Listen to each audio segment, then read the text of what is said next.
पाए। लेकिन जब भगवान देते हैं तो दोनों हाथों से भर भर कर देते हैं। तब हम चुप रहते हैं, उसे अपना भाग्य मानते हैं और जब संकट आता है तो भगवान को याद करते हैं।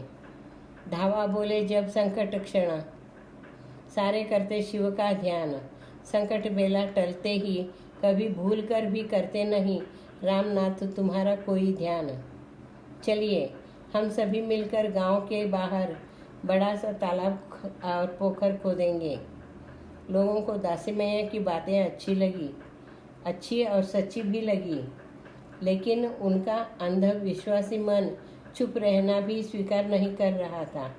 अंत में तय हुआ कि खुदाई तो होती रहेगी, अभी एक बड़ा होम हवन किया जाएगा। दासी मैया जानते थे कि बरसों से चली आ रही रूढ़ी परंपरा अंधविश्वास ऐसे अनायास ही बंद नहीं होगी। उन्होंने लोगों को मना लिया कि होम हवन करेंगे, लेकिन किसी प्राणी का बलि नहीं चढ़ाएंगे। यही सब बातें चल रही थी कि एक भिखारिन द्वार पर आकर उच्च स्वर में गाना गाने लगी। उसके साथ उसके 4 बच्चे थे। बड़ी बेटी भी माँ के साथ चिल्ला चिल्ला कर गा रही थी।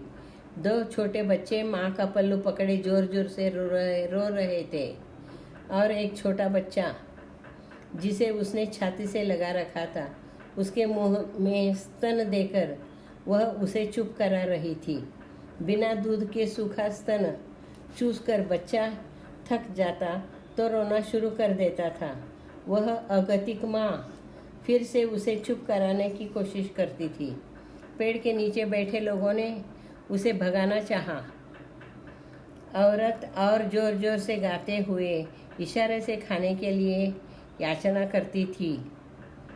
उसके और बच्चों के शोर से बात आगे बढ़ नहीं रही थी, इसलिए लोगों ने उसे धमका कर भगाना चाहा।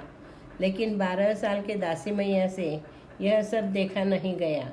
वह भागते हुए घर में गया और माँ का बनाया हुआ गंजी का मटका लाकर उस भिखारिन को थमा दिया। दरअसल वहाँ बैठे लोगों की स्थिति भी इससे अलग नहीं थी। परेशान तो पूरा गांव ही था, बस बंद मुट्ठी 1.25 लाख की थी। इन लोगों को 2 जून की गंजी तो मिल रही थी।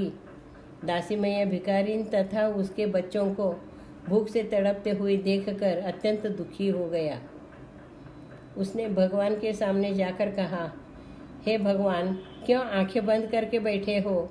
देखो तुम्हारे बच्चे भूख के मारे कैसे बिलबिला रहे हैं। बड़े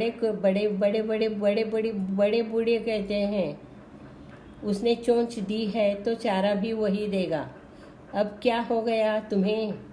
तुम तो भगवान हो, तुम्हें तो भूख ही नहीं लगती होगी, तो भूख से होने वाली तकलीफ का अनुभव तुम्हें कैसे होगा?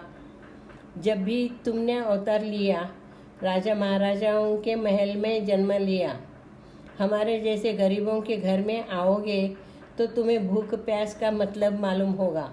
यह पापी पेट मनुष्य से क्या क्या नहीं कराता। धन्यवाद।